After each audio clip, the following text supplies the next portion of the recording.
Oh, amiche di Mister Topolini, vi presento l'aspirante davvero molto alla moda, numero 3, nome? Ivan. Ivan. Allora, Ivan è un calciatore del Manchester United, non so se l'avete riconosciuto. No, Magari. Però giochi a calcio. Sì. Oh, Nella Triestina. quindi sei comunque un calciatore. Sì. Quanti anni hai? 19. 19 anni, quindi sei giovane e puoi ambire, no, ad avere una carriera. Speriamo. Che ruolo giochi? Un po' tutti d'attacco, dove dipende dove mi mette il mister. Quindi sei un jolly. Sì. Bene. Senti, ma ti piacerebbe sfondare nel mondo del calcio, insomma? Sarebbe il mio sogno.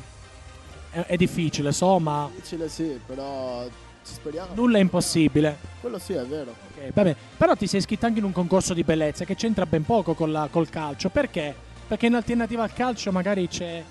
No, diciamo che io sono venuto solo per accompagnare la mia ragazza e poi le tue colleghe hanno insistito che io venissi qui.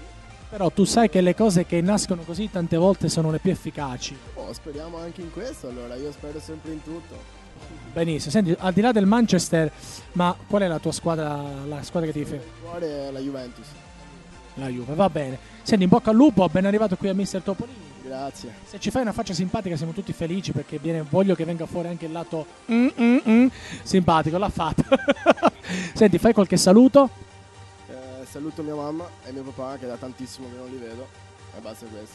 Speriamo che ti vedano adesso. Va bene. In bocca al lupo, ciao, grazie.